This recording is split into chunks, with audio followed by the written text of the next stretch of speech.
ইদানিং যাবৎ অনেক প্রবাসী ভাই নক দিচ্ছেন, সবচেয়ে বেশি নক দিচ্ছেন যে হুরুপ বিষয়ে যে নতুন একটি আপডেট পাওয়া হয়েছে, যে আপডেটের ফলে অনেক প্রবাসী ভাই নক দিতেছে। ভাই আমি দেশে আসছি হুরুপ প্রাপ্ত, আমি ক্রুজে অর্থাৎ ফাইনাল এক্সিট লাগিয়ে আমি দেশে চলে এসেছি, এখন নতুন বিষয়ে আসতে পারবো কিনা।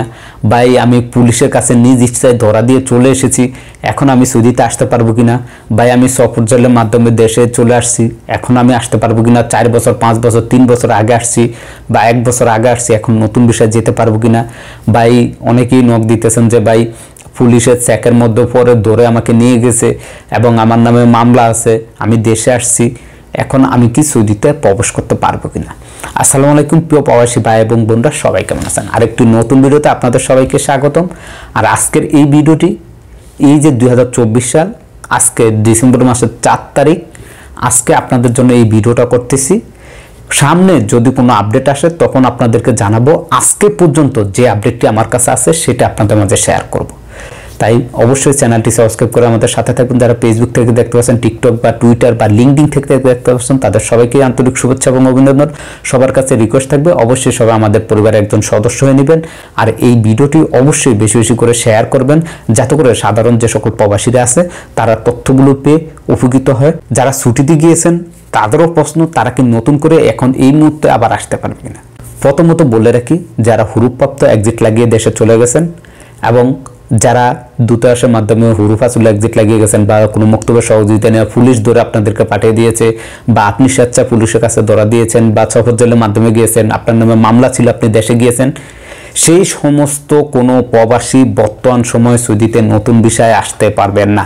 আমি আবারও বলছি, নোট করেন, সেই সমস্ত প্রবাসীরা বর্তমান সময় নতুন বিষয় সৌদিতে প্রবেশ করতে পারবেন না, যেটা সৌদি সরকারের নিয়ম অনুসারে গত পরশুদিনও 2 জন পাকিস্তানিকে কিন্তু এয়ারপোর্ট থেকে ফেরত পাঠানো হয়েছে। এর আগেও একবার আপনাদেরকে নিউজ দিয়েছিলাম যে বাংলাদেশি একজনকে রিয়াদ এয়ারপোর্ট থেকে তাকে বাংলাদেশে ফেরত পাঠানো হয়েছে। বর্তমান সময়ে সৌদি সরকারের যে মিশন 2030 সালের মিশন, এই মিশন অনুসারে তারা সৌদিতে 2030 সালের মধ্যে এই দেশে 75% সৌদি নাগরিক থাকবে এবং বাকি 25% আমাদের প্রবাসীরা থাকবে। সেই লক্ষ্যে তাদের দেশ গঠনে তারা এগিয়ে চলছে, কিন্তু এই মিশন থেকে তারা সরে আসছে। কেননা তারা 2034 সালে তারা ফুটবল বিশ্বকাপ আয়োজন করবে, যার জন্য তাদের বেশ কিছু কাজ করতে হবে, কিছু শ্রমিকের প্রয়োজন আছে, যার জন্য তারা এখনও কিছু শ্রমিককে এই দেশে ঢোকার জন্য পারমিট দিচ্ছে।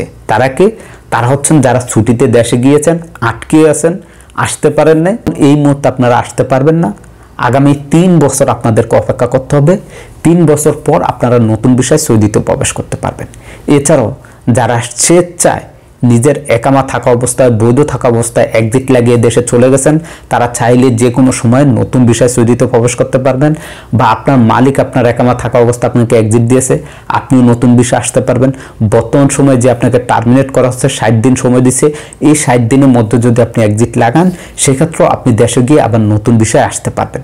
শুধুমাত্র এই ধরনের, আমি আবারও বলছি, যারা এক্সিট বৈধ থাকা অবস্থায় এক্সিট লাগিয়ে দেশে গেছেন, যারা টার্মিনেট অবস্থায় 60 দিন সময় পেয়েছেন, এই সময় আপনারা এক্সিট লাগিয়ে দেশে গেছেন, যারা ছুটিতে গিয়ে আটকে গেছেন, আসতে পারবেন না, তারা এই 3 ধরনের প্রবাসী বর্তমানে সৌদিতে আবারও নতুন বিষয়ে আসতে পারবেন।